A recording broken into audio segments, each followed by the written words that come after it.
everyone. My name is Simran, and I'm the Vice President of Events for Students for Global Health. And I just wanted to say thank you all for attending our winter quarterly conversations. I would like to first give everyone a moment to reflect and read over the land acknowledgement credited to the Intertribal Resource Center. The UC San Diego community holds great respect for the land and the original people of the area where our campus is located. The university is built on the unceded territory of the Kumeyaay Nation. Today, the Kumeyaay people continue to maintain their political sovereignty and cultural traditions as vital members of the San Diego community. We acknowledge their tremendous contributions to our region and thank them for their stewardship. Before we begin, we wanted to highlight some exciting upcoming Global Health Program events that we hope to see you at.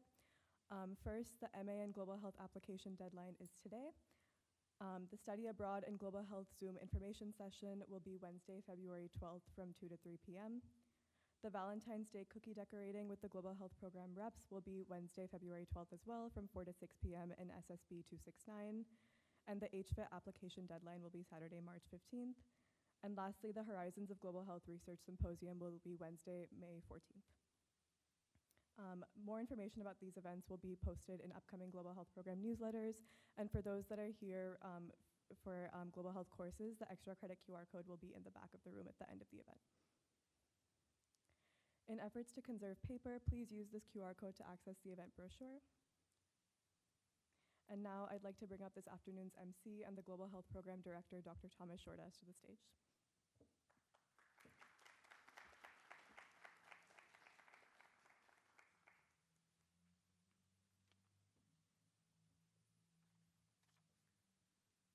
Good afternoon, everyone. Welcome to Quarterly Conversations in Global Health. Quarterly Conversations is an installment at UC San Diego made possible by the Global Health Program, the Students for Global Health, the Center for Global Mental Health, and the Global Forum. I'm pleased to be with you this afternoon as Director of the Global Health Program. My name is Dr. Tom Chordosh. As with all our events, the goal is to bring the global health community and the local San Diego community together to discuss important issues in the field. Before we begin, we'd like to thank our co-sponsors and individuals who have made these events possible this year. Thanks to the Students for Global Health, the Global Health Program, for providing support and sponsoring the event. We also want to give a big thank you to the Global Forum and their staff for providing the setting for our event today here at the Great Hall. Finally, we'd like to thank the Events Committee led by Global Health student Simran Subramaniam and comprised of Michelle Pham and Suhani Pawar from UC San Diego Students for Global Health, as well as our Global Health advisors, Jane Eichhorst and Brittany Wright, all of whom contributed to putting together this afternoon's conversation. We want to highlight our tabling organizations that are taking part along the back wall in providing info to event attendees today.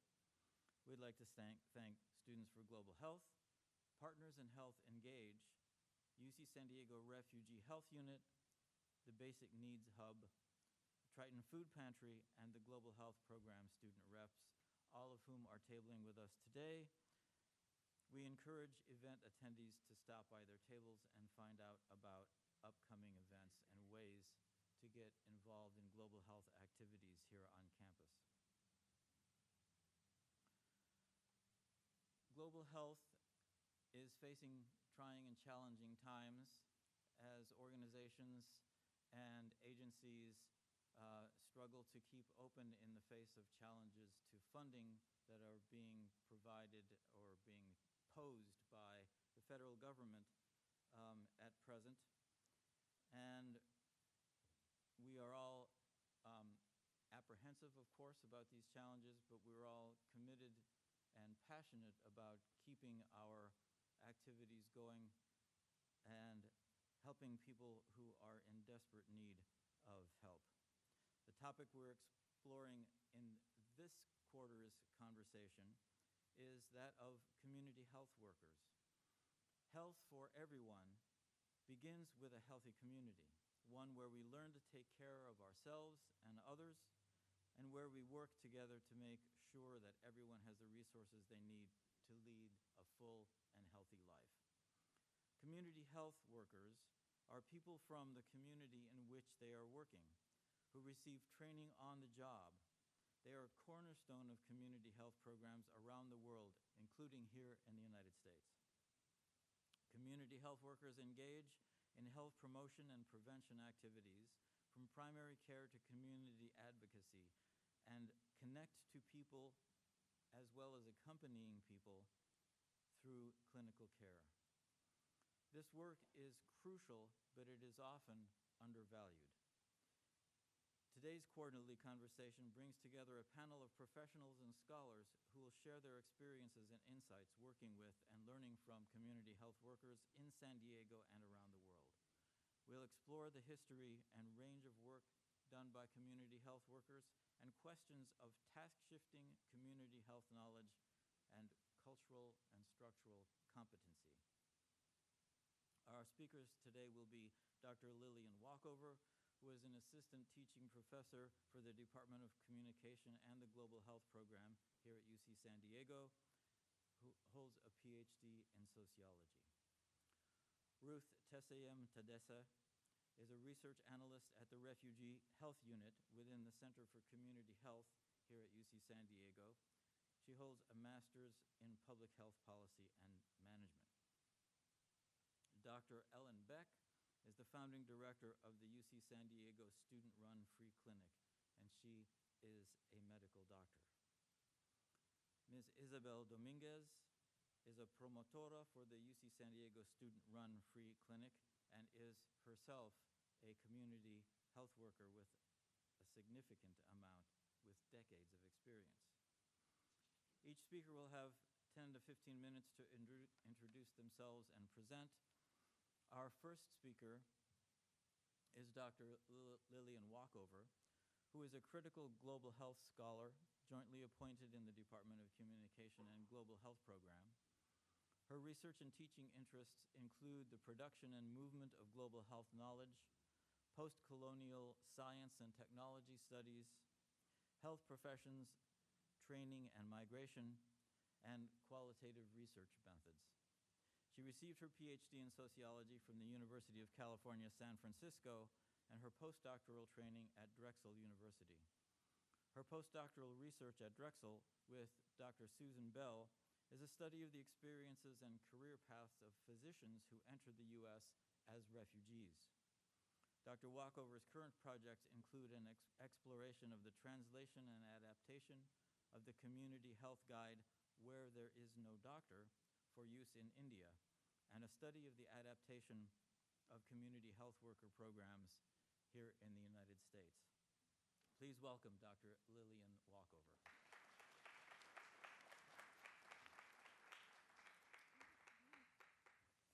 Great to see so many familiar faces here, and thank you for that warm introduction. I'm going to put myself on a timer so I make sure we keep things moving along.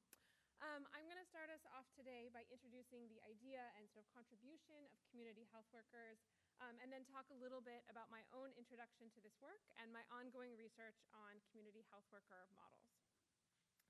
So to get started, oops, sorry, that was my introduction slide. There we go. To get started, I want you to think of an example of a time you have provided preventive or curative health services to a friend or family member. So normally when I'm teaching a module that's related to this, I ask people to sort of call out ideas, but given the format of the room, we're going to do this by raise of hand by each of these categories. So I'm going to ask you to raise your hand if you have helped a friend, family member, or neighbor by giving someone a Band-Aid, helping to clean up a small injury, or providing pain relief. Okay, almost everybody. Great. What about making and or delivering tea, soup, or another healing food or drink? I love doing that one personally. What about providing a ride to a health appointment? Still a good portion? Great. What about interpreting or translating during a health appointment? Still a pretty good portion of the room. What about encouraging someone to schedule a health appointment or actually helping them make that appointment? Great, almost everybody. And finally, what about picking up, paying for, and or helping someone to understand their medication? Still almost everybody. Awesome. So these are all tasks that we do for one another, and they're all examples of the kind of tasks that community health workers do for their communities. So what's a community health worker? Community health worker is a frontline health worker who works in the community in which they live, generally with training provided by the health program. And there's a long history of community health workers around the world. Some notable examples include barefoot doctors in China in the 1970s, and the ASHA, or Accredited Social Health Activist Program in India. Today, that's probably the largest cohort of community health workers around the world, at over 1 million ASHAs currently engaging community health work. The role of community health workers has been increasingly recognized in the US over time, including increasing ability to be reimbursed through insurance. And I'm going to talk more about sort of the travels of this model a little bit later in my talk. First, just to share some definitions, the World Health Organization in 1989 said that community health workers should be members of the communities where they work, should be selected by the communities, should be answerable to the communities, should be supported by the health system, but not necessarily a part of its organization, and have shorter training than professional health workers. So we can see that the key category here is that somebody be an expert in the experiences and needs of the community, right? So let's say I was starting a community health worker program for undergrads at UCSD living on campus. I would be a terrible community health worker for that population, right? I am the wrong person. You also don't want a doctor. You want an undergrad who's living in one of the dorms. Maybe you want an RA, or maybe it's a student who's not an RA, but everybody already knows that's somebody who's going to help you out if something happens, right? They have resources, they know who to talk to. But you are going to provide that person with some extra training and materials, as well as compensation for their time, focusing on prevention and primary care and referral to other levels of care. So let's take our undergrad example. We might give them a first aid kit so that they can do some sort of basic first aid, as well as things like condoms for sort of prevention activities.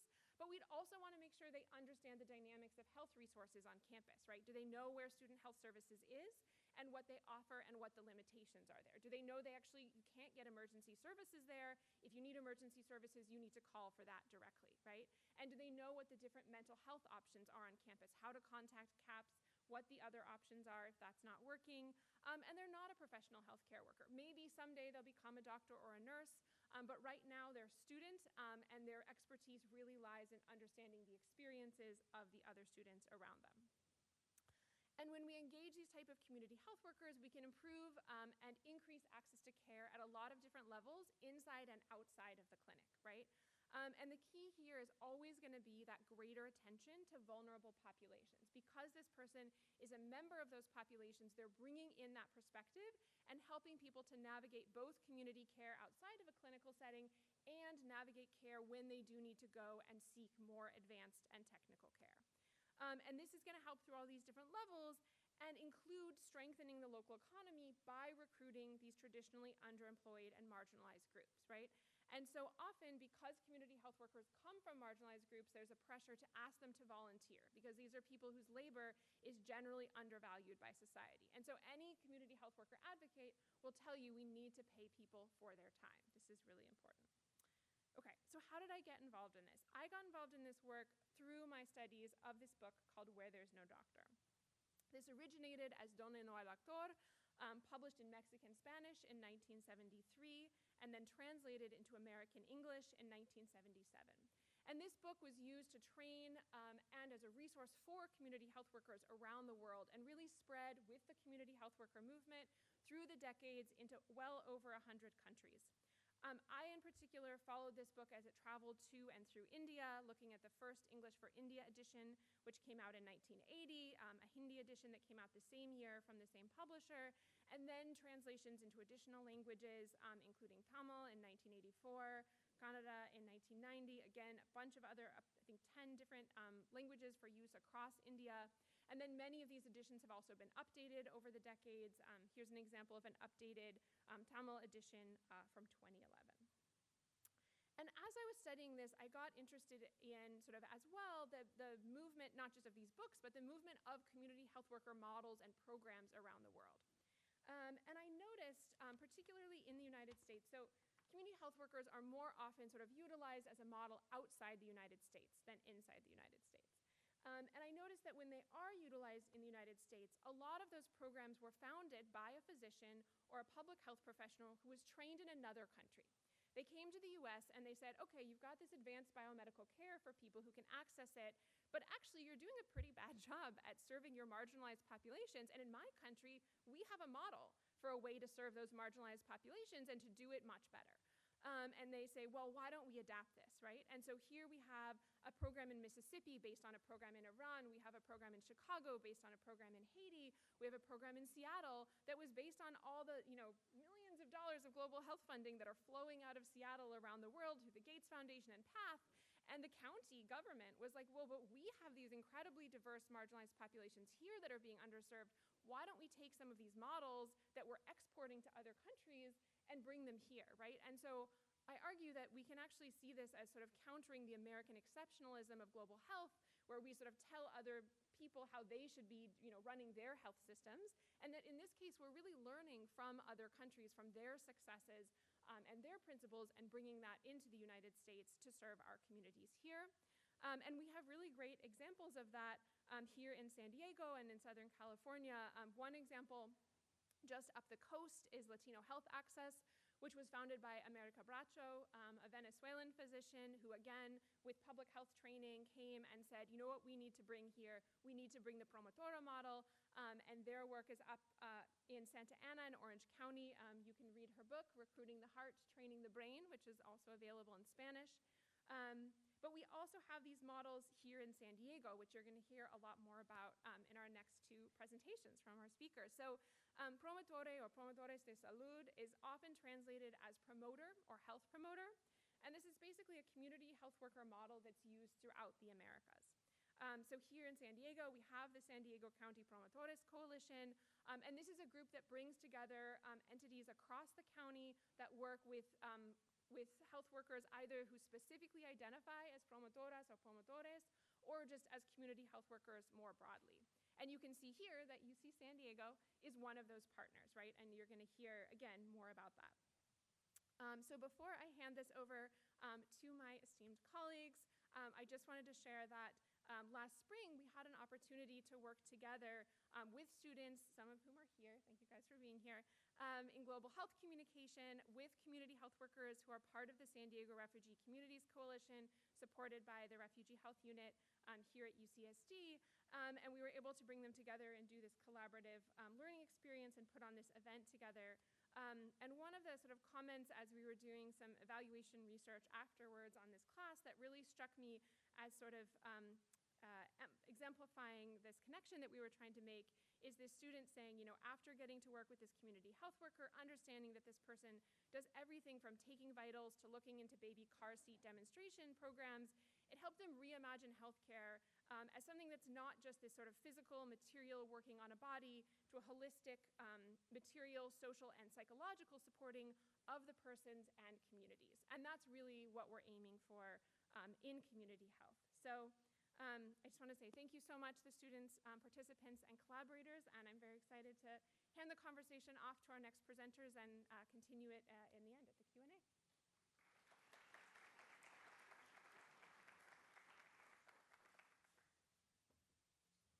Thank you much, Dr. Walkover. Our next speaker is Ruth Tessayem Tadessa, who is a research analyst at the Refugee Health Unit. She leads program evaluation and assessment efforts, focusing on health programs for refugee populations, and provides technical assistance to ethnic-based community organizations.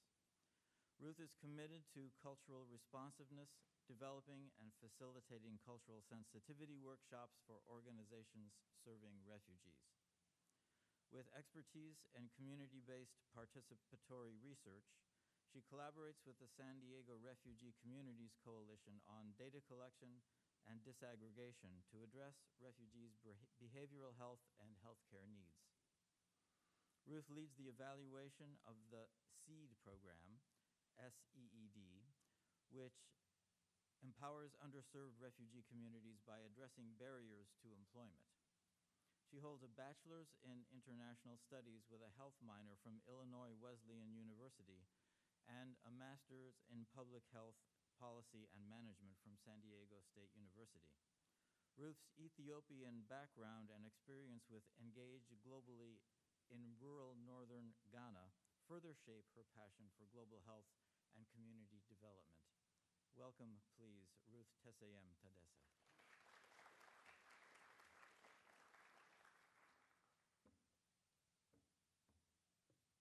Thank you for the intro. So I'm not going to get into reintroducing myself, but I did want to give a little bit of a background to the Refugee Health Unit. So it is housed within the Center for Community Health, and that is housed under the Altman Clinical Translational Research Institute. It's a mouthful. And I'm also part of the SDRCC implementation team, which is a team that supports like the backbone. We provide like backbone support for the SDRCC, which I will get into in a minute. And today, Lillian already did a great job of describing community health work, but we're going to talk about one specific model, the SDRCC's model for community health work, specifically working with refugees and immigrants within San Diego. So as I was describing, the Refugee Health Unit provides a lot of indirect support to our communities by supporting the various ethnic-based organizations that do the work on the front lines. So this looks like building capacity for these ethnic-based organizations through providing trainings, but also facilitating various professional development activities, stakeholder engagement, also providing research and evaluation support to ensure that these organizations are up to par and able to serve their communities as best they can. And so a lot of the work that we do is to meet these organizations where they are and provide the necessary support. As I was saying, a lot of our work is around research and evaluation, supporting that work, professional development, but a lot of what we do is bridge building. So we build cross-sector partnerships that aim to improve health and well-being outcomes for refugee and immigrant communities throughout San Diego County. And one of the things that we really center on is coalition building. And Amina Sheikh Mohammed, who is the director of the Refugee Health Unit, spearheaded the creation of the San Diego Refugee Communities Coalition. I'm going to speak about the coalition a little bit, but the idea was to center cooperation above competition and to use collective power to do a lot of work that all of these organizations are doing on their own, but to bring them together and do it in a collective way. So the SDRCC is made up of a collective of various ethnic-based organizations that are serving a diverse population throughout San Diego. I'm going to get into the breakdown of who these organizations are in their communities in the next slide. But again, these are 10 or so organizations that have come together. This is their mission and vision, and they do a lot of the frontline work on the ground. So the organizations are listed here, but the populations they serve is like Haitian communities, East African communities, Middle Eastern communities, Afghan communities, and the newest organization that Joyce joined is the Slavic Refugee and Immigrant Services, which serves Ukrainian refugees. We also have a Karen and like Burmese community serving organization. There are various different programs that are offered through the SDRCC. Some of it is like housing support, like maybe like know your rights workshops for these community members so that they have a better understanding of what their rights are, youth engagement initiatives to build the leaders of tomorrow, behavioral health initiatives, the economic development that was spoken about earlier, the SEED program, which is like a micro-grant program in addition to entrepreneurship training. And then the newest initiative is the policy initiative. And this is where member organizations came together with their representatives and came up with some major like policy priorities. So the main initiative that we're going to be talking about today is the Community Health Initiative. And that actually gave birth to a lot of the other initiatives that are listed out here too. So this Community Health Initiative was really born out of COVID-related work. So the SDRCC was actually established in like 2019. So it was right before the pandemic. So a lot of the work initially was around spreading, COVID-related information to our community members, making sure that they were getting vaccinated, that any misinformation was being dispelled, and also just meeting them where they are and making sure that our community members are getting access to the vaccinations that they need. So out of that, we expanded our services within community health work that you saw earlier, like housing, behavioral health support, et cetera, but this is what gave birth to the community health initiative as we know it. So the SRCC model centers like language access, so making sure that these community members are receiving actual material in their languages, and if they're not receiving the material in their languages, then for example, if there's a survey that's been dispersed, then the community health worker will go and sit with them and fill it out and make sure that they understand what is being asked of them.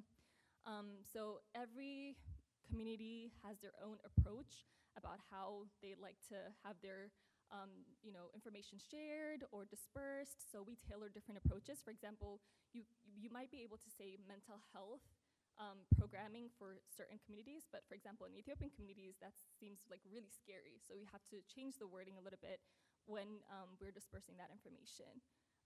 And then again, it's trauma-informed, and there's always a two-way communication so that we're not only just sharing information, but making sure that there's a feedback loop so that we're always receiving relevant, timely information from the people that are being served.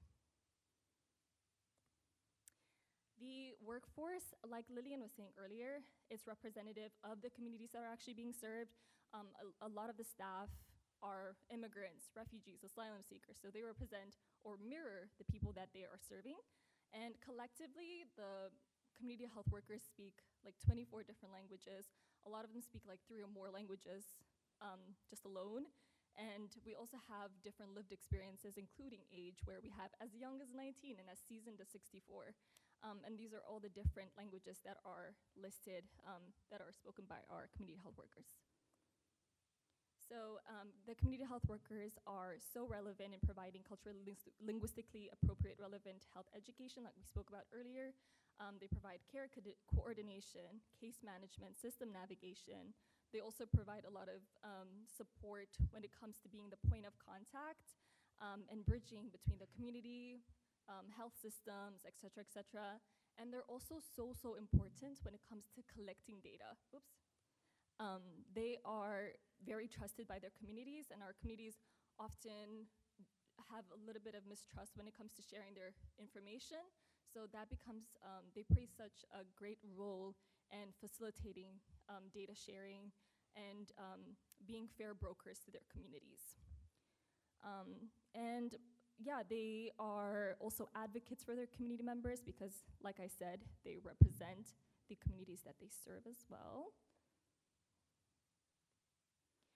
This is just one example of tailored community health initiative work. They had access to a number that they would be able to call, and they would receive like behavioral health resources and access to care in their language. So the community health worker on the other line was able to redirect them to who they needed to talk to or the resources that are most relevant to them. And this was a great success. We also have communities of practice meetings monthly, and this is an opportunity for the various community health workers to come together, share information among themselves, but we also had experts who would be there to share information with these community health workers. For example, the county could come and share information about measles and how to protect to provide relevant information to the community members so that they can protect themselves, et cetera. But it's also an opportunity for professional development and self-care. So there was a session on like how to prevent burnout as a frontline staff member and to make sure that they're filling the cup before they also support their community members. So this community of practice meeting has been really successful and widely attended by our various community health workers and frontline staff. This is just the impact report for the program that I was talking about, the community health work. The first chart just shows you the growth in general when it comes to like reach, workforce, funding, it's been growing over the years. And this is mainly due to the community health workers really putting in the work and reaching their community members. You can look at that in more detail. But I really wanted to share this community health initiative report that we just published the end of 2023. And this does a great job of basically describing the story of how it began with COVID work and then transitioned into all of the different initiatives and all of the impacts that the community health workers have had on our communities. So hopefully you've had the chance to take the QR code. But I just wanted to end with this last graphic. So far we've engaged 50 community health workers throughout the SDRCC, and these are all of the various impact numbers that are relevant to share, and you can take a look at that in the report as well. Thank you so much, and yeah, you can reach me with this email and social media. Thank you.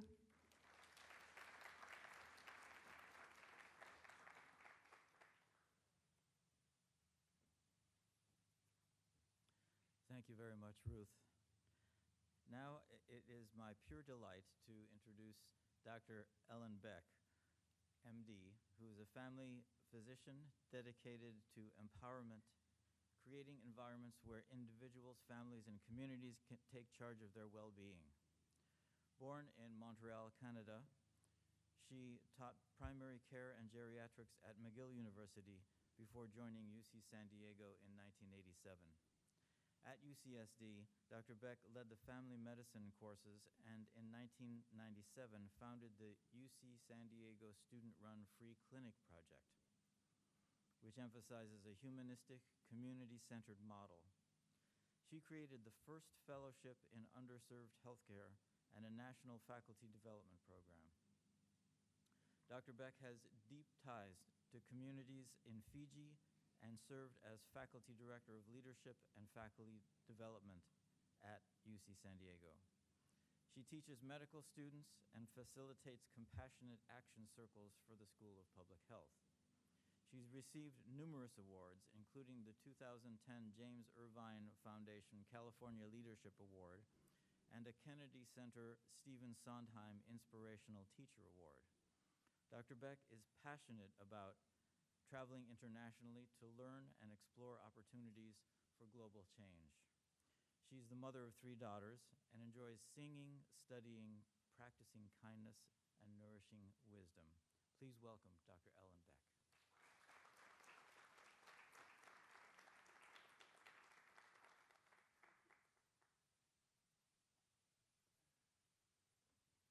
Thank you for those kind words and for your leadership and humility in this work. It's beautiful. So hi, I'm Ellen Beck.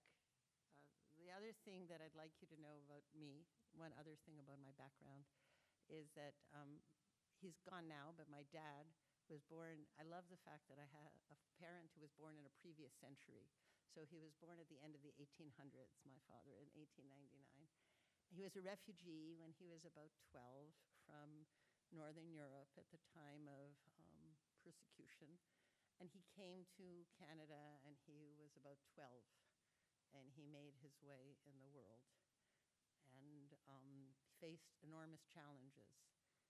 And when I was about 5, my father's son from his first marriage chose to commit suicide in our house. And then when I was about 10, my half-sister, my father's daughter from his second marriage, he had been widowed twice, and my mom was his third wife, she became seriously mentally ill, a form of psychosis, perhaps schizophrenia, and remained that way her whole life. So there I was, this kid growing up, and I'm thinking, okay, well, if that's what happened on my right and my left, why shouldn't that happen to me?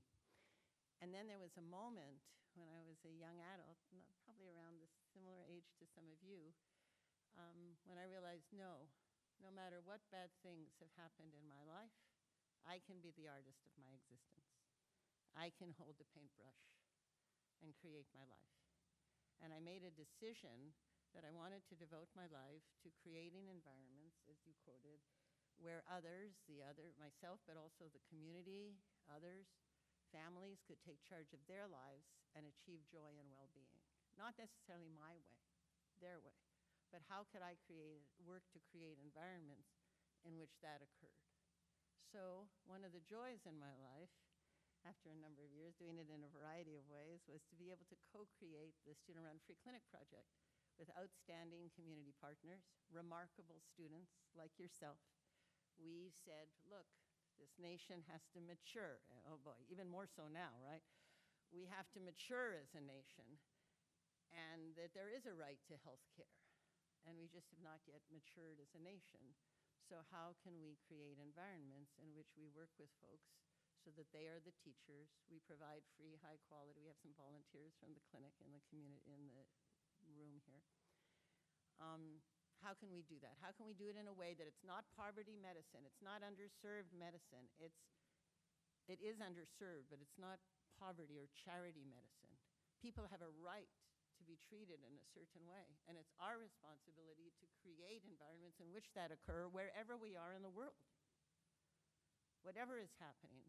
I do want to take a moment right now just to recognize all the difficult things that are happening in the world right now and in our own country, to just honor the level of pain and fear and tragedy that is occurring in many places in the world and in our own nation.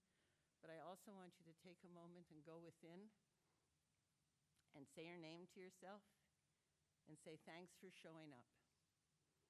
Thanks for continuing to care. Thanks for being passionate about wanting to make a difference, even in the face of challenge. And I want you to look at yourself and just give yourself a little bit of strength. Just let yourself rest for a moment. Let go of some of the fear. Know that the fear is just a simple message of what needs to change, rather than something that's going to control us and paralyze us and make us just want to go hide under the bed, which when I was in med school, I often wanted to go hide under the bed, I must say, to tell you the truth. But I decided to come out from under the bed and decided that people, when I would be unhappy, I had one dean who said to me, and I'm a doctor today because of him. He said, Ellen, if you're unhappy or sad, and I said, yes.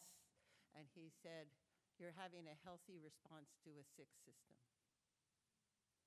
Sometimes our systems don't know how to treat each other, whether we're undergraduate students, whether we're young faculty, whether we're people in the community who live in fear right now. Sometimes we need to learn how to just be human beings together. So this is that opportunity, and in a few minutes I'm going to introduce to you an incredible human being who's been a teacher for me. But I just want to show you a slide. So do I use, let's see, which button do I use? Is it this one? No? Show me which button. I did that arrow. Is it this arrow? I did that arrow. That arrow? That arrow. The other arrow. It was there. Well, that's what I did, but it didn't want to work. But thank you. When she pressed the down button, it worked. So this is the Student-Run Free Clinic project. These are our various members, health promoters. Isabel, you'll meet in a moment. She's in the center. This is Tom. Over there you have Paul Mormon in the far right corner. When we worked with the street helpers, the street people who are unsheltered, and I was out on the street as a physician. It was very meaningful work. He was our cornerstone.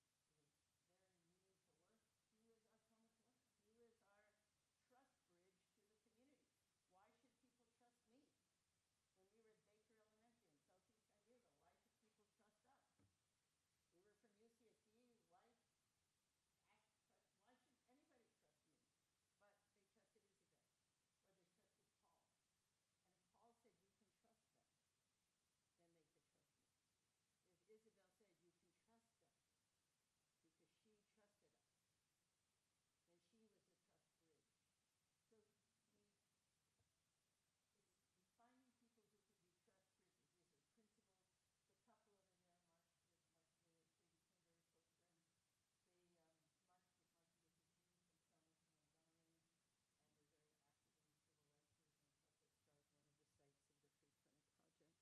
So this is a community. This is in Fiji. This is a family. Now, all these kids now have children themselves, but when we first started going to Fiji, The gentleman up there and his wife became our health promoters in the village of Vatusangusongo and other villages on the island of Taveuni.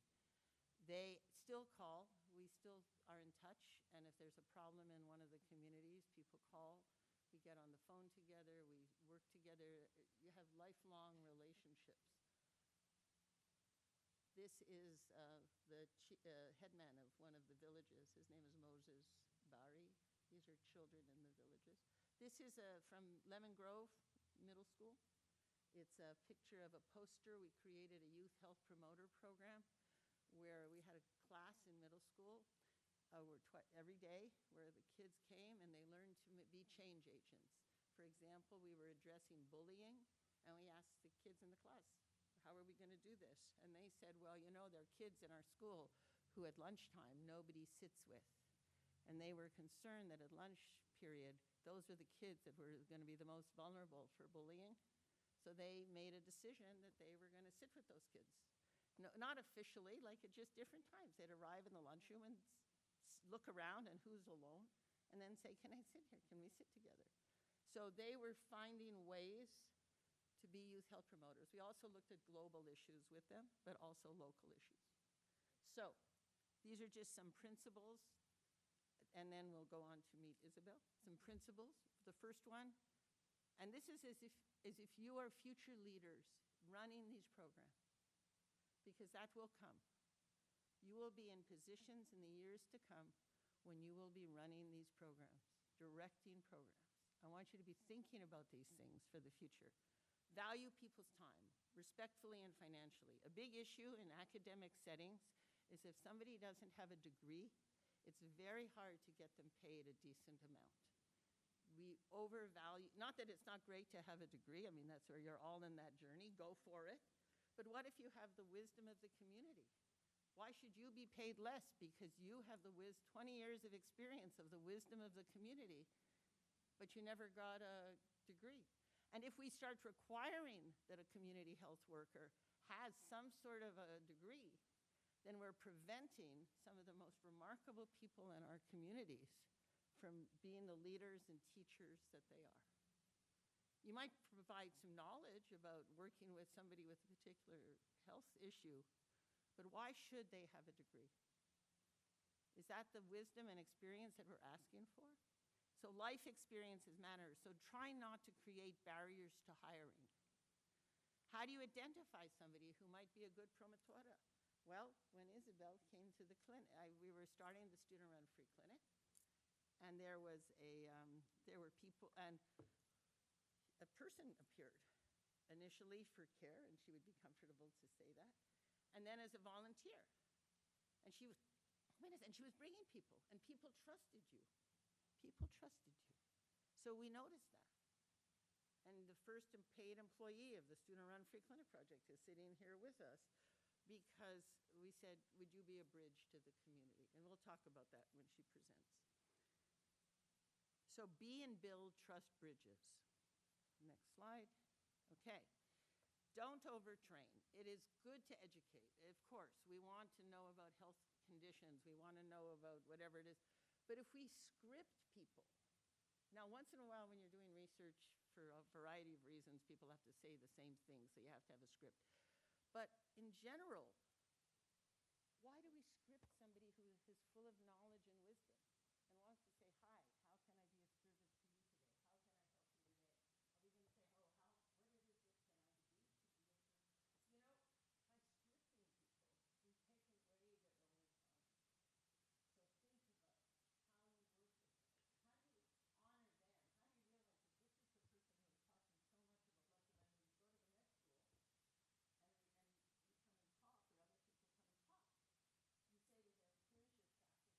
school and you come and talk, or other people come and talk, you say to them, here's your faculty. Not here is the person in this position who is coming to teach you about, here's your faculty. Here is your teachers. So you will be in position where you can raise their role, where you can change the power dynamic by how you, because it's hard to when you're an undergraduate here and somebody's saying to you, you're going to have power and change the power dynamic, you say, come on, lady. But eventually that is going to happen. To hold your power and to story about what we did in Sacramento once. So then, the community will be the teacher. Share your power.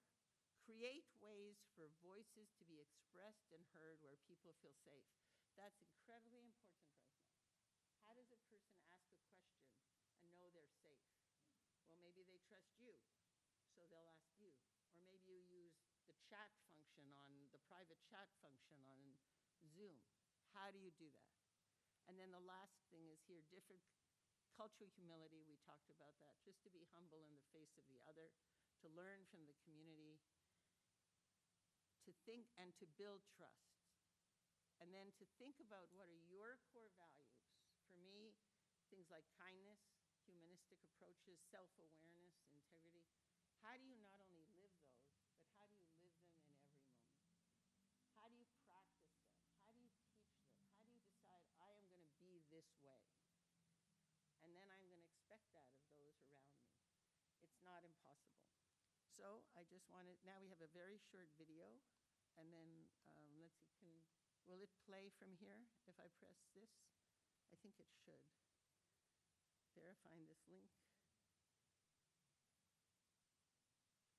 Go ahead. I just pressed that. Okay.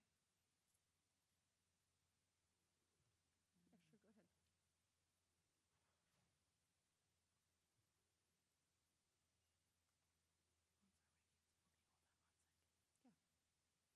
Is it that way? Might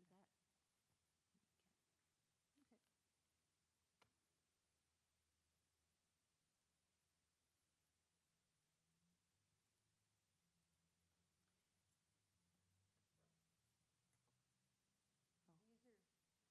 This is a group that Isabel co-facilitates. This is a group that Isabel facilitates. Oh.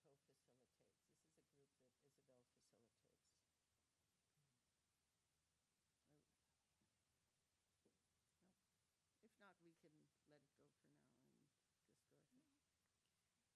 It was there. Yes. It was there, and then I pressed the button.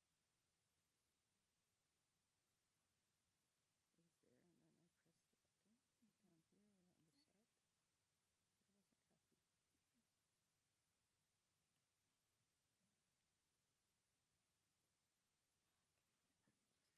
You know, why don't we just go on, and then if there's time at the end, if we can figure it out, we'll show the video.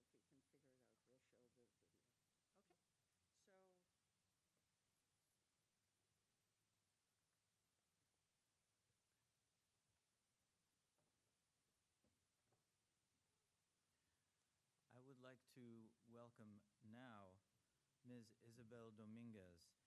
She has been a promotora with the UC San Diego student-run free clinic project since 1999, soon after the Baker Elementary site in Southeast San Diego was opened. Ellen describes her as a true trust bridge to the community and a beloved teacher and source of inspiration at the UCSD student-run free clinic project.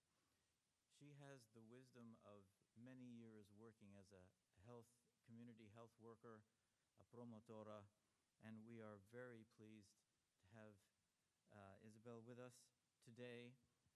She and Ellen work very closely together, and I'm especially pleased to introduce Ms. Isabel Dominguez.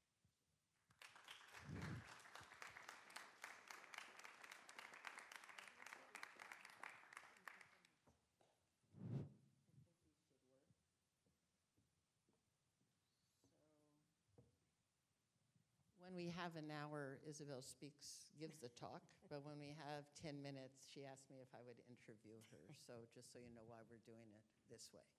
Yes. So, hi. Hi. Hi. Why don't you introduce yourself to the group? Yeah. Hi, my name is Isabel Dominguez. I'm original from Guanajuato, Mexico. And this year, I'll be 25 years working for the free clinic. And today, we came to Tijuana in 1956. So today is our 69 years being away from where we were born. So I'm very happy. Thank you. And when you first heard that there was a free clinic at Baker, how did you sort of get involved or learn about it or come right at the beginning?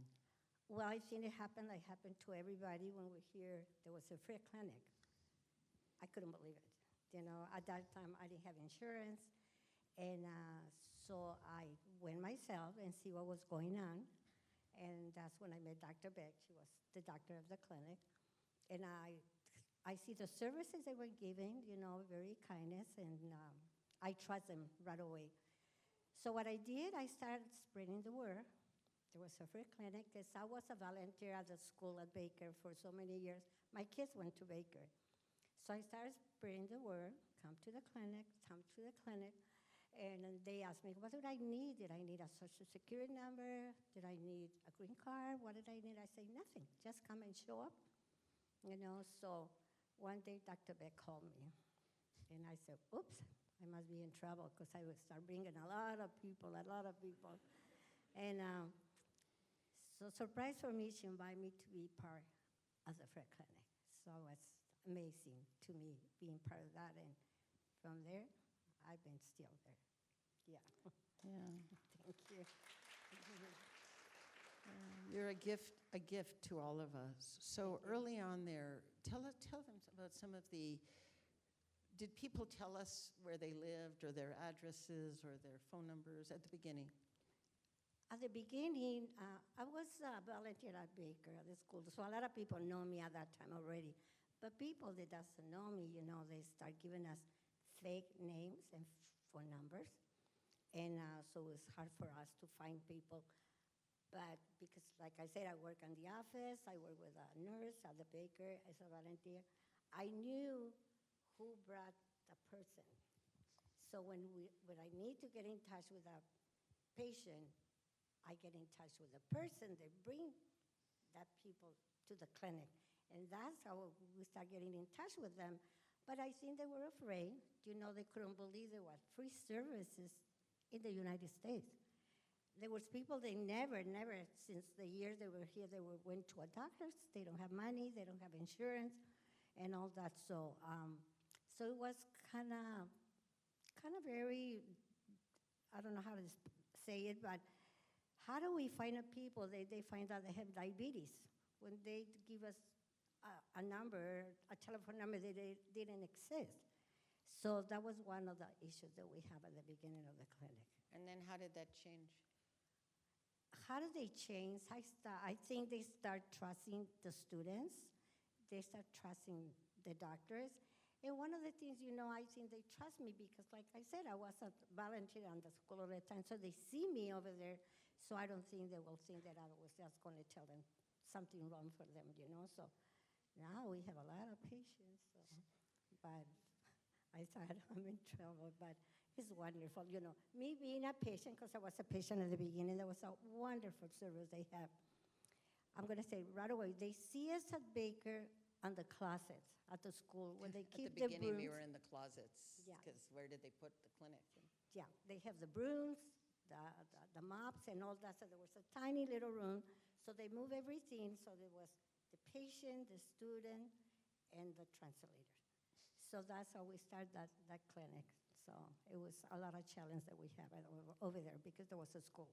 So these folks are going to be leaders of many kinds. They're going to be doctors and teachers and lawyers and scientists and change agents.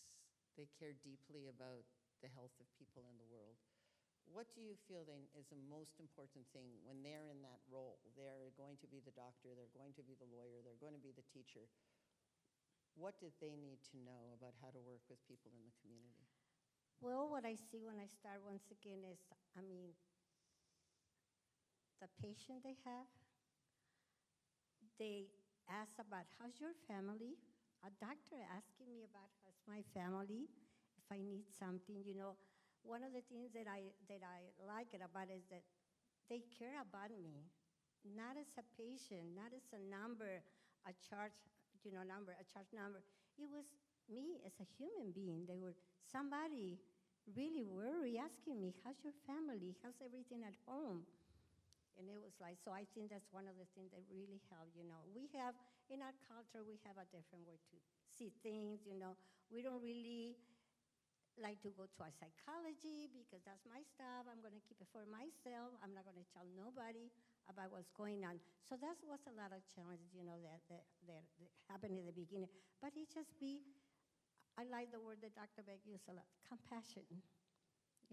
Especially when the situation of our patients, they really need somebody that they can trust, somebody that really care about them, and it's I think it's one of the things that's really need to be compassionate with the patients. And Yeah, our patients I feel like they're teachers for me all the time because they live lives with such courage and such difficulty that challenges, and people would come if a son was a police person, and I think he was in Juarez, and he was shot. He was an honest police person, and he was shot, and then the patient would come to us to cry, a place to cry, a place to be, a place, not only a place for your medicine or a place, but a place to be a human being and to be welcomed by other human beings and given love, which is a word we're not always supposed to use at the universe, love, but not like a cloying, but a nourishing love to the one human being to another. Yes, you have a lovely new skill set, but ultimately we're two human beings interacting. That's actually one of the principles of the book, Where There Is No Doctor. So tell them, you came with, I had the honor to chair, I'm still part of it, I don't chair it anymore, an advisory panel to Medi-Cal. And Medi-Cal was in a position, they were bringing in the new laws that are wonderful about providing care to everyone in California. Whether or not you had documentation of citizenship in this country, you still could, receive full Medi-Cal, which was a huge step. And Medi-Cal had decided to do that. And they were asking us, our panel, so how do we implement this? What should we do? And they said, who should we invite? Let's have who should we invite? And I said, invite Isabel. Have Isabel tell you what you need to do. So you came. Yes. And what were some of the things that you taught them? Well, in the application, they asked about social security number, your status here. And I would just tell them, because it's me, what did I need to give my social security? I didn't even have it, so I don't think, another thing that I remember, I said, if I live with my son doesn't want me to give information about where I live, so it's something that I just gonna give information about me. And, but it was amazing. I think it was great that what Doctor and I did it at that time, because we did it together. Well, Isabel, to share that you talked to them about the Social Security number and how, because what was going to happen was people were going to put in a false one. Yes. So, because it was one of the things with the red asterisk that you have to fill this out, you can't get to the next question. So I actually think you had a big part of them removing that red asterisk. So you still, like when you apply now for Medi-Cal, yes, if you have a Social Security number, you put it in. But if you don't, it doesn't have the red asterisk anymore. And I think you were key in removing that, because that meeting, they said, oh, really? Yes. Why should people have to put in a false number or believe they can't get it because they can't fill out that box if they tell the truth? Or you talk to them about employment, right? Like whether if you had to prove a certain income, how were people going to prove income? Or if you had to prove your address, were people safe about their address? So it was very beautiful to see. And it was one of those moments where you really spoke truth to power. But I also will take a small piece of that I think we can create environments in which the true voice can speak truth to power. And how do we do that? How do we do that? So what else would you, before we go on to the questions and answers, what else would you like them to know? Another thing I want, so you don't know, brings tears to my eyes. So by the way, a patient once taught me that tears are las joyas de amor. They're jewels of love and truth. So if a tear ever comes for you or a patient or a client, just tell them, say these are jewels. Thank you for these sacred jewels. And then ask the tears if they could speak, what would they say? Tears are part of life. They're part of health. They're part of sickness. Why should we feel awkward about them? They're part of being human. So create environments where they can show up. So a tear came to me because I was thinking about your sons and daughters. The things you've been through, like your daughter being, how long was she in that detention center? 6 months. Why?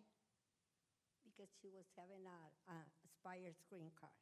She had an was expired arrested. green card, so they put her in detention, in a detention center for 6 months, your daughter. Yeah. And then, I don't even want to go, we're not going to go into the story No, with your son. That's okay. Oh, it is okay? Okay. So Isabel's son was arrested and convicted of conspiracy to commit murder. And even though the community knew who had done it, he was convicted. And then they threw out the case, but they kept him as a guest. Did you know that you can do this in America? You're no longer convicted, and they're allowed to keep you in prison while they're trying to make a case against you again. So finally, he's out and living. But my question, why I'm sharing some of these very personal stories, Yes. is where do you find the strength and the courage to go on?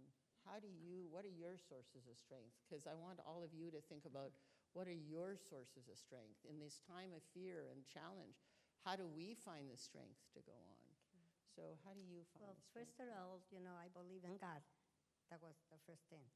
And I have a lot of family that was close to me. But then at work, I had this wonderful lady on my side helping me. Students, when they find out, they just listen to me. My son was in jail for almost 13 years. So I went to court, every court. I didn't miss any court because they give me permission to attend court. And I see that the love, the compassion, the understanding, they never ask questions. They just say, how was it? It's the same. I always say that. It's the same.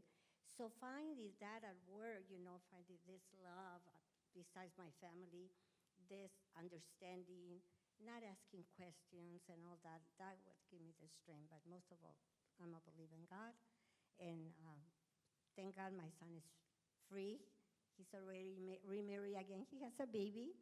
And yeah, so that's been the things that it happened to me through the clinic.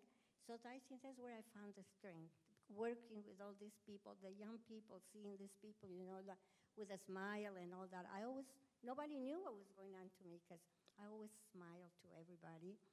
And then the other thing that happened to me, my older son was having kidney cancer.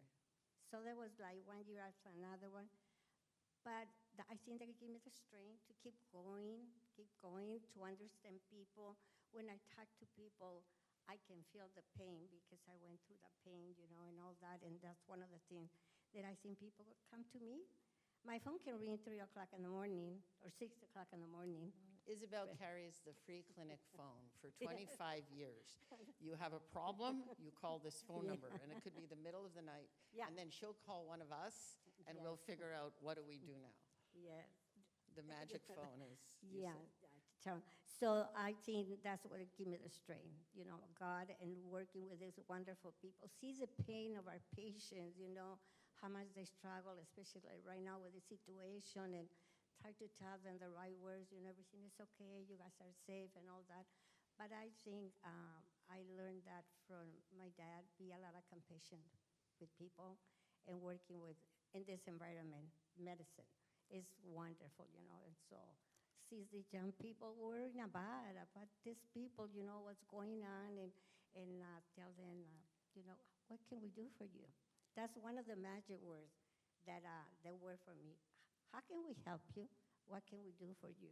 And I said, wow, I'm in the right place, and all that. So I think that's what it really keep going. I just turned 80 years old this year. Thank you. Thank you. And I keep moving and working. I have 2 wonderful great-granddaughters. I love what I do, being a grandma and being a health promoter. Those are my 2 things that I like to. So I would say, just as we conclude, and thank you for all the gifts you've given me and the teachings that I've learned and your courage. We can all be members of an organization that I like like to pretend exists, called the Mutual Inspiration Society. We, by just being the human beings we are, can nourish each other's mind and body and spirit. All of you, you have plans for the future, but you already have the gifts as the healer and teacher and nourisher of spirit that you are going to be. Don't let ever that be taken away from you. Find an injustice, as Martin Luther King taught, injustice anywhere is a threat to justice anywhere. Find an injustice. Bring your passion. Rumi taught not to let fear move us the way fear moves us. And of course, Marcus Garvey and Bob Marley taught us to emancipate ourselves from mental slavery, that only we can free our minds. So I invite you to free your mind, to nourish yourself, to let the people who are your clients and patients become your teachers, and together let's be members of the Mutual Inspiration Society. Thank you. Thank you.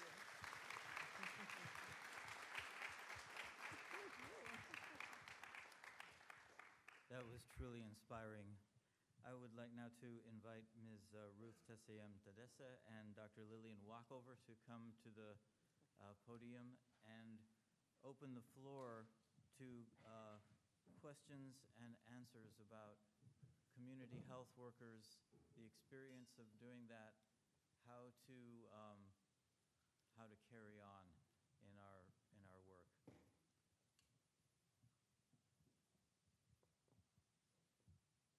How about somebody who never asks a question? Oh, great. Okay, go for it. This is kind of a basic question, but what would you say is the best way to get your foot into the door for like global health? Because I've learned a lot about how like there's a lot of efforts to contribute to global health, but I always feel like there's some that like inspire me more than others, and I feel like that's for everyone. So how would you like find that like field that like, you know, that inspires you the most and then like follow it? The thing that inspires you the most and follow it. We're all going to argue. So I just wanted to reiterate your question. Are you saying what inspires you to contribute to global health?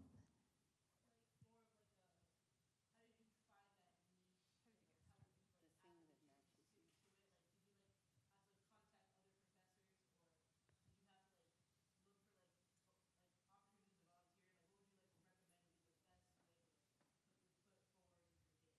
you. Okay, yeah, got it. Thank you. I would say personally for me, I got super lucky, but it's not just all luck. It's also talking to the right people. So when I started my master's program at SDSU, it was in public health policy and management. So it wasn't really connected to international, public health or anything like that, global health. But I spoke to a professor who was running the PhD program, the joint PhD program between UCSD and SDSU, and started volunteering for her to code some material, et cetera, et cetera. And through that relationship, I was connected to Amin Sheikh Mohammed, who runs who's the director of the Refugee Health Unit. So my advice to you is just to get your name out there, get your interests out there, talk to the relevant people. This professor was not even connected to my program, but I just did a little bit of research of like who does this kind of work in San Diego, or who's like a relevant professor or faculty member that I should talk to, and that's how I got my foot in the door within the UCSD Refugee Health Unit. So again, talk to people, get your name out there, and continue talking about what you love to do. I was trying to think, actually, like, why did I show up at the first Student Global AIDS Campaign meeting that I ever went to? And I can't remember. I mean, I knew I wanted to be a bioethicist. There were some different like phases in there. I was going to be I do a whole spiel on this in my classes. So you've either heard this or you're going to have to hear it. But I was going to be a molecular biologist and then sort of be a health activist from that position. But I would say it was really my work with the Student Global AIDS Campaign. You know, global health wasn't a major when I was an undergrad. But it was an emerging field, and it was my work with that group that got me involved. And I think, you know, that group took a lot of leadership from folks who were still active, you know, from ACT UP and from, you know, early days of AIDS organizing who had survived And I remember, talking to them and saying, like, these organizers saying, like, all my friends died, and I'm here, and I'm still doing this work, and we're still doing this work, and, we're so glad that future generations are doing this work with us. But, so being part of, finding organizations and groups to just sort of start taking action with, like something where you can start getting involved. But I think, one of the messages from community health workers and community health work is that you want that organization to be one that is listening to and taking leadership from, and ideally led by most impacted people, right? And so that is like, that question of sort of like, is this a good global health opportunity, right? That's a very subjective question, but I think, where is the energy and the leadership and the vision coming from? Is it coming from the people who are impacted, by the issue that you're engaging with? And is it, coming from a place of forwarding that expertise and that lived experience? That's probably a good place to start. If I would just say, also look inside and find out what you love. Like, let's say you love art. There's a need for art. Let's say you love music. There's a need for music. It's, I never really wanted to be a physician, actually. I always, honestly, it was the last thing I wanted to. I wanted to be a teacher. I wanted to change the world. And I don't mean that I wanted to write. I wanted to teach. I wanted to nourish people. And, mental health, physical. And I ended up becoming a physician. Then I became a doctor, teacher, and things changed for me. So sometimes, but if there's something you love, allow that to be part of what you go into the future with, because that nourishes you as well as nourishing others. Like, we brought art to one of our promotoras loves art and music, and she wanted to learn Tai Chi, so now she leads the group in Tai Chi. So follow that, trust that as well. Let that be part of the vision that you have for the future. Those things that speak to you. And notice, if you have an opportunity to travel or be in the community, what speaks to you? What group speaks to you? What families reach out to you? Where do you feel, I love these elderly people. I just feel so grateful to be in their presence. Or these babies, I'm so moved when you'll find out. Like, trust that as you just put yourself out in the world. You're learning all these roles and tools now, but trust that other process. Allow that to be part of the process, too. Did you want to? Well, what I can say is whatever you like they mentioned, do it with your heart. Do it with love. Do it with understanding. Because when you see a smile of a patient saying, thank you, or I feel good, or whatever, it's a lot of reward. And so just do whatever you want to do it with all your heart. That's what I can say. Kindness first, love first. Love first and kindness first. Yes. I'm going to say a story about painting. We have an 82-year-old lady that she didn't know she knows how to paint. So when we have the classes with the doctors, she made this beautiful house with a tree, and she was so excited because she never thought she could make that. So when you see this happy face, and she was showing to her kids, her family, it's like, to me, it's a lot of rewarding. So do it with that, with love and compassion. Yeah. Other questions? Yes.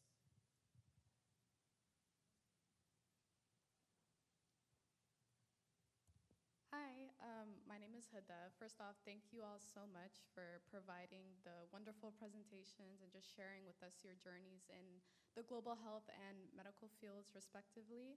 I think my question is based off of your presentations regarding the role of community health workers.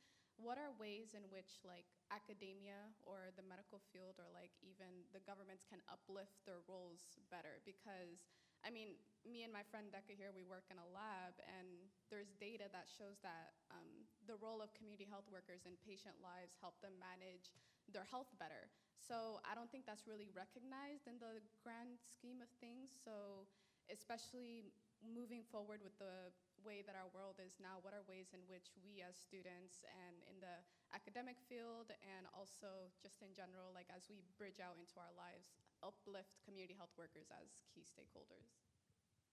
Yeah, that's a really great question. I think it was raised up in the conversation earlier, but oftentimes when there's like a scholarly article, academic article, a lot of the contributions that community health workers have made doesn't really get included. Well, there's changes now, but just continue to advocate for recognition for the community health workers and the work they've put into their communities, the data collection that they've supported. But also, one thing I would say is advocating for sustainable funding. When COVID hit, there was a recognition for the need for community health work, and so there was a boom in funding, but since then it's kind of like settled down, and we need to continue advocating for why community health workers are very important healthcare workers. So I would say those are my 2 cents.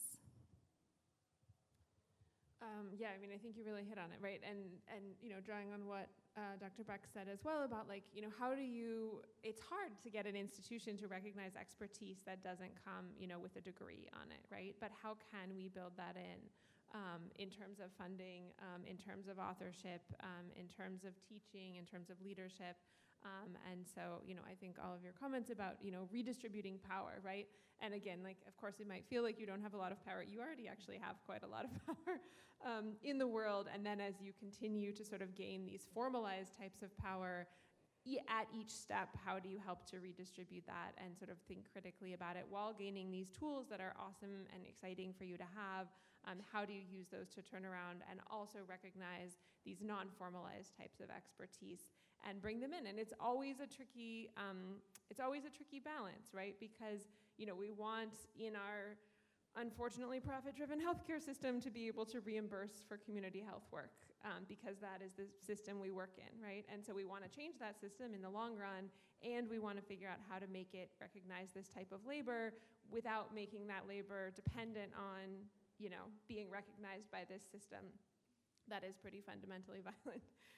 So it is a tricky balance, right, between those sort of different aspects. You know, I agree. I think it's about advocacy and payment. And, you know, if you're writing the grant, you can sort of say, well, what is the funding that I'm going to put in here? What is the title that I'm going to give this person? How am I going to describe their role so that it is a more widespread role? And then learning a big thing is learning how to enter the other frame of reference. So if I want a group of people who look at always at research to do something, then I make sure I present the research and the background and the justification and the stories. And often things start small. You write a grant, you get it going in one, and then it works.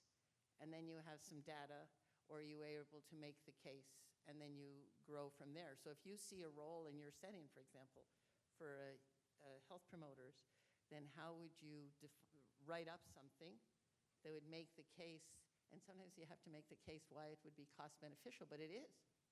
So many healthcare dollars are lost because of the breakdown in communication that a promotora can often be that bridge. So sometimes we have to enter the frame of reference and use language that the person we're trying to, and tell the stories. I think stories have a lot of power. So I would just say you're right, and stay true to that and keep going. And, you know, and I hope these are good, useful suggestions. Yeah, okay. But thank you. And it's hard. It's hard.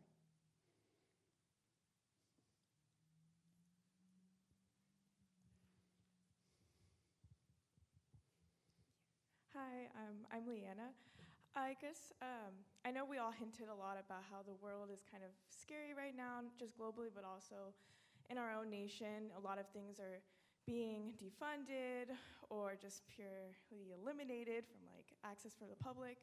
A lot of communities are under attack, and a lot of these communities are people who utilize the services of free clinics or are part of community health programs or benefit from community health workers. And so how can we protect these communities and promote like resilience within these communities as like not only members of San Diego, but like just as students, as future academics, physicians, etc. I think the way we're going to take care of our patients is a lot of our patients use the public transportation.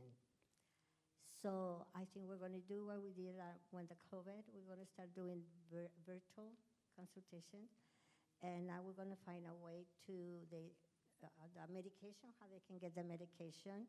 And right now we just try to tell them that everything is going to be okay in the clinic. We try to do the best we can, and so they can feel safe, you know. And so that's one of the things that we're planning to do right now. It's very scary. There's a lot of patients that have been canceled, and it's one of the reasons they're afraid, like I say, because of public transportation. Even they're afraid to drive, you know, because sometimes they're stopping over here. So one of the things is that we just want our patients to know that they're going to be safe when they're in the clinic. We will try to do the best we can. And so they're not afraid. There's nothing we can do in the public transportation, but we can do it in the clinic. So that's one of the things. If I can add, so I just came before this from a talk that we worked with. We have community lawyers, free clinic lawyers, and that we had organized a presentation by 2 of the lawyers to all the staff and volunteers of the free clinic. What should we communicate to our patients? So we learned some really useful things about public charge. A lot of people are very afraid right now about public charge, which most of you know what public charge is, that if you benefit from the government, receive money or benefit from the government, then when you want to apply for citizenship or a green card, that will be used against you. So it's very terrifying for people. So we learned that healthcare is not in that public charge category. The only things in the public charge category is that if you've received money from the government, like SSI or general relief, or if you're in a nursing home, like long-term care. So that's knowledge that we can do a good job communicating to our patients. Or that panel that I'm on, you know, Medi-Cal made a very conscious decision not to keep lists when they made Medi-Cal accessible to to people who don't have documentation of citizenship in this country. They specifically did not keep lists of who those folks were. So there are no lists of those folks. And people need to know that they can continue to use their Medi-Cal. It's okay that they're not going to be, there's no lists that you were an undocumented person receiving Medi-Cal. Now, can we prevent people? We used to deal at one of the free clinics. Police would come at 3 o'clock in the afternoon to Baker Elementary because they knew that was when parents came to pick up their kids. So that was a good time to arrest undocumented people. So, but we worked with the police, and the police changed their behavior. So now, I don't know if we can have those conversations today, and I know that the state government is putting in a lot of rules right now to try to protect people, a lot to try to protect people. But our job, I think, is with knowledge, to provide knowledge. When is it appropriate? And also never say yes. If somebody says, "Can I come in?" the answer is no. Can I enter your house to arrest you? No. And then you teach them about their rights under the Constitution to say for privacy versus public. So the more we have that knowledge, the more in certain settings we can share that knowledge. And then we just have to recognize that overwhelming fear disables us. But small amounts of fear, I think, at this time in our country are not unrealistic. So we have to be a little safer. Like, should a person take the bus? We had med students taken off the bus a number of years ago because they didn't have any proof of ID. They were told not to carry ID, and then they didn't have proof, and they looked like somebody who somebody thought should be across the board. I mean, I'm being very honest. So, you know, people are afraid. So how do we help people recognize the truth? Not put Band-Aids on it, but also give some knowledge that might reduce some of that fear. Yeah. Thank you for all of that, and those direct things we can do. And I think, you know, on the broader level, like, part of the answer to this is similar to the answer to the first question, right? Which is that we don't all have the same role, right? That's okay. I was just in this conversation with other sociologists of global health, and some people are like, but we need to call our Congress people right now, and we need to mobilize to do that. And somebody else is like, no, they're not going to listen to those. We need to do long-term organizing, and it needs to be part of this type of strategy, right? And the real answer is all of those things are necessary, right? We need people who provide immediate care and support that isn't an explicitly political response, but is just, responding to the experience of the fear. We need people who are, that short-term political response. Here's a thing that's coming out. I'm ready to respond. I'm going to mobilize other people to respond. We need people who do long-term organizing work, to change how those Medicaid forms, are structured and filled in and processed, what is funded in, 10 years, in 20 years, in 30 years. We need artists, who are helping us to imagine the world differently. And so part of it is, that same question, which is what aspect of response works for you, right? What are your skills? What is your lane? A friend of mine just asked me this yesterday. We were getting to talk from grad school, and my answer right now is students, right? Is like thinking about how do I protect my students? How do I teach in this moment? Because that's my lane as a faculty member, and I have some other lanes too. But that is the main way that I spend my time right now. So for me, that's the immediate answer is like my students. But for each of us, that's different. And at different times in our lives, that's different. When I was a grad student, and my answer was like, ooh, I have a lot of flexibility for on-the-ground organizing, right? And that's different than right now. So for each of us, what are the skills we already have? What are the skills we want to gain to be one piece of that response? Because it isn't on any of us to carry all of that. It's impossible to do. We have to do it together. And so to figure out what is the piece we want to carry, and who are the folks that we can sort of carry that with. Yeah, I don't have too much to add, but the Refugee Health Unit recently hosted a summit that brought together a lot of stakeholders that work with refugee communities, immigrant communities, like researchers, philanthropists, et cetera. And I just will leave you something with aspirational. They kept saying, and it stuck with me, that community moves faster than government. So like when there is a threat of cutting funding, et cetera, like these philanthropy organizations or these other institutions can step in to fill in that gap. So there's a lot of uncertainty, but there are those willing to fill in that gap. I just want to say that when Isabel was telling you that during COVID, patients couldn't come to the clinic. So we our students, wonderful students, organized a delivery system, and they delivered meds and food, because we provide meds and food to people's homes.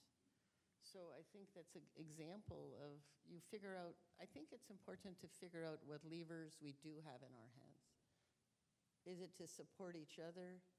Is it to take care of ourselves? Is it so that we can function? I don't mean selfishly, so we can function. Like there's a teaching to pour out your heart once a day, to recognize all these terrible things, but then the rest of the day to do what you can to experience joy or wonder or the friendship, or do the things that nourish you. You have to do them double. Like it's not about stopping to do the things that nourish you. It's about doing them double, because there's things we need to address. And then when can I work at the level of community or nation or country or policy or vote? When can I do something? I think recognizing some of those things, and if you are in a position to write letters and phone, I think people's voices really, really need to be heard right now. If you don't feel safe, and for good reason, then find a way to make a difference without having to do that. But if you are in a position to be able to write or speak, and to go back to the young woman who asked about the art and the music or what, maybe it's water. Like, I'm not a person who's going to be able to create clean water for the world, but I wish we had clean water for the world.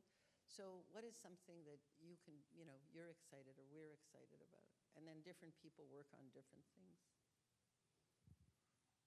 In terms of ways to get involved and figuring out what you want to do, remember, those of you who are global health majors, we have the expectation and requirement that everyone do a global health field experience. And even if you've done one, or if you're looking for one, we have lists of opportunities and possibilities for global health field experience. And just perusing a list like that of organizations and agencies and opportunities for volunteering can help inspire you or give you ideas on what the next step is, or what you might be interested in that you haven't thought of. So that list of opportunities and agencies and organizations is present on our Global Health Program websites. So just scanning through those can perhaps stimulate ideas on what next steps you might want to take. If I can just, oh, go ahead.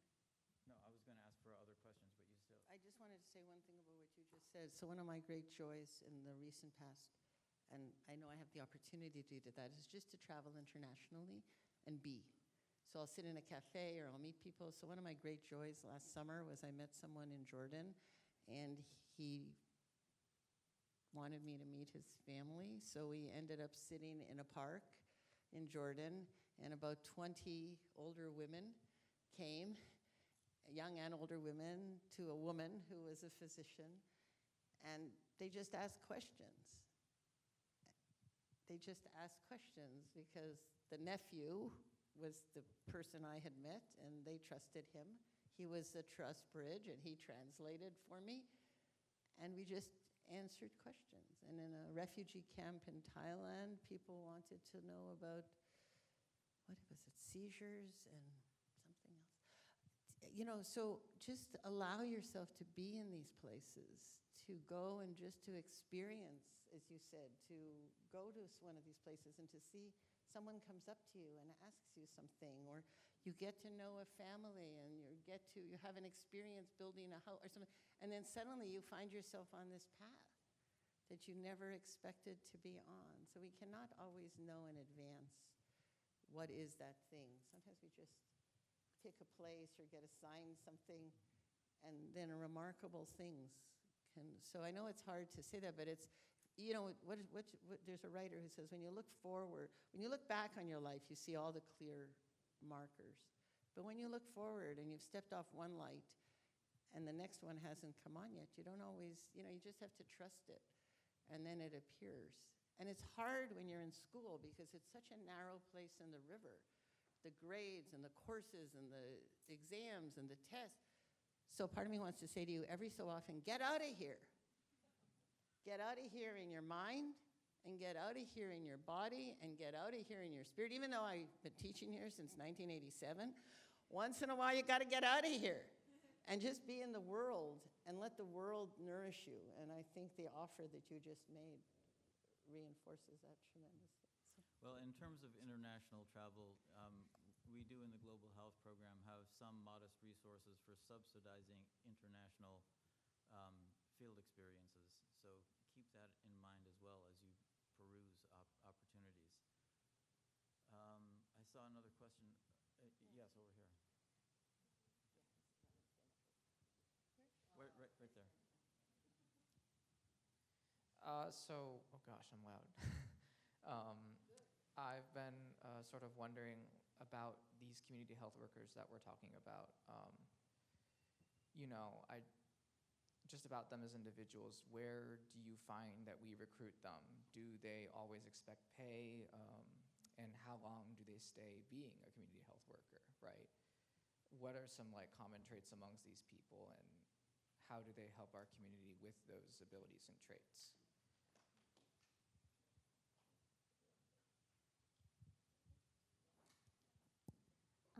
First of all, I think Isabel is a great example of one way that community health workers are recruited. It's at healthcare centers. I believe there's a doctor that we work with, Dr. Young, who met one of the community workers she works with while treating her.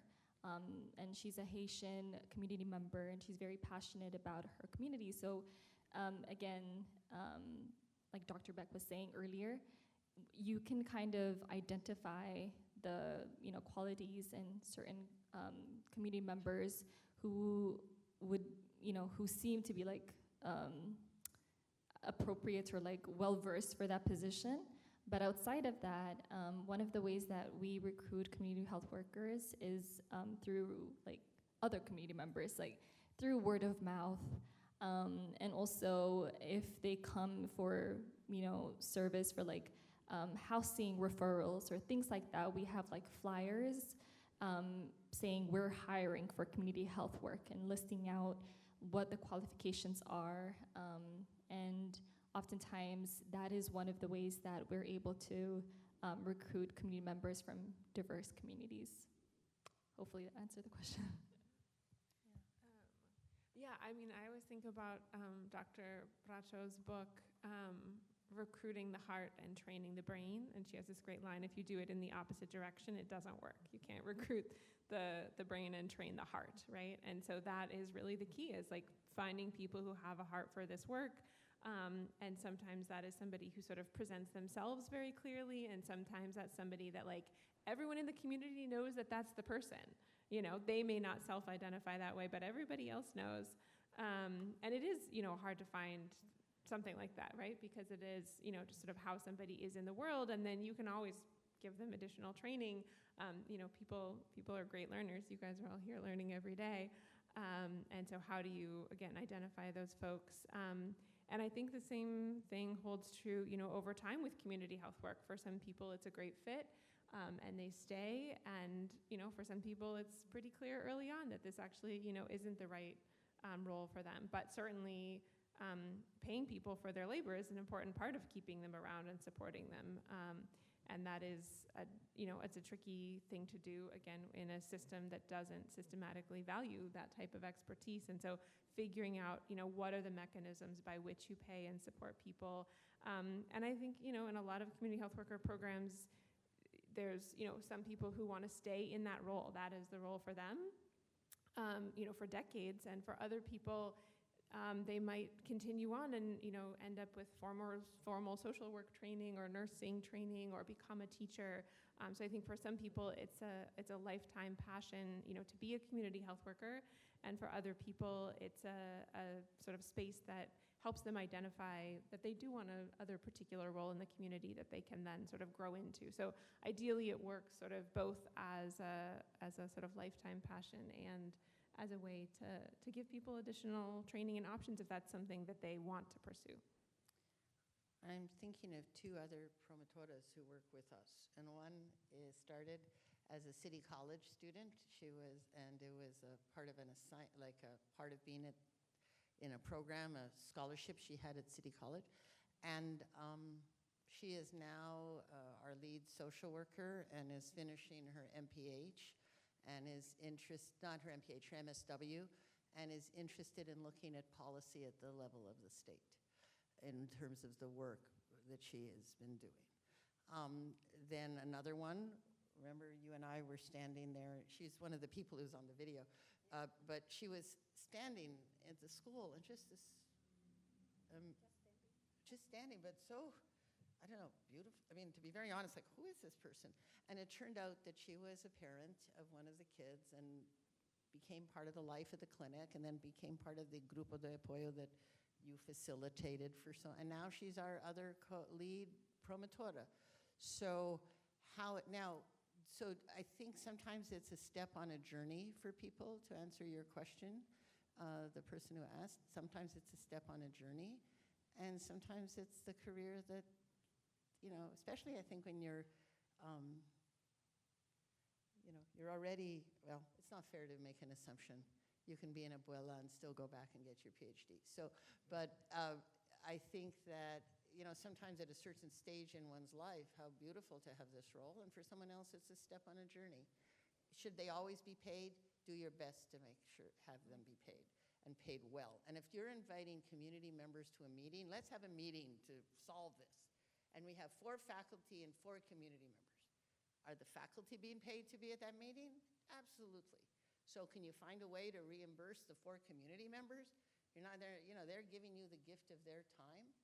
Why shouldn't they be reimbursed? Why shouldn't they have some sort of way of being recognized the same way as the faculty are being recognized? So to just be thinking that way, but it doesn't always. Like the youth health promoters at the middle school we worked with, they were in class. They were doing it as part of class. they weren't doing it for pay. Isabel, any Yeah. final words? Any thoughts? Okay. Well, I'm a health promoter, and I facilitate a support group that we have every Tuesday, every other Tuesday. And then I help with the cooking classes for students. You know, so I do a lot of stuff. But everything that I do through the clinic, I love it. No matter what it is, if I sweep out the floor, I'll do it with love. So one of the things that I want to mention to you that I say to when I go, just whatever you decide to do, anything you decide to do, just do it with love to the human being. You know, I remember one day, doctor said, a patient is not a number, it's not a chart, it's a human being, and I always keep it here in mind. So just do it with all your love. And it's a rewarding to see a smile, to say thank you, I'm okay, and all that is something very rewarding than money, to be honest. Yeah. That is a wonderful note to stop on. I'm going to turn it back over to Simran to wrap things up. And please join me in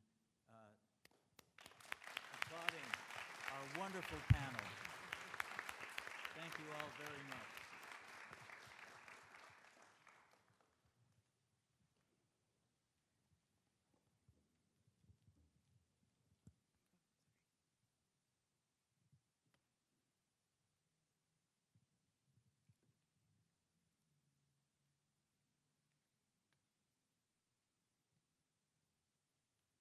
Sorry, one second. Please do scan the QR code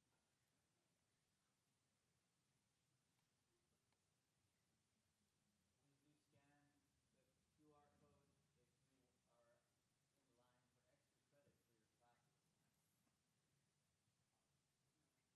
Okay. Thank you again, Dr. Shordash, for acting as our MC this afternoon. We wanted to give one more thank you to all our speakers, the community and UC San Diego tabling organizations that participated today, our co-sponsors, and to the Global Forum for co-hosting. We would also like to announce that, the extra credit QR code is in the back at the Students for Global Health table and up on the screen, so to scan that if you're here for a global health class. Please take a moment also to give some feedback using the Global Forum feedback survey. Have a wonderful rest of your afternoon, and we look forward to seeing you at future Students for Global Health events. Thank you.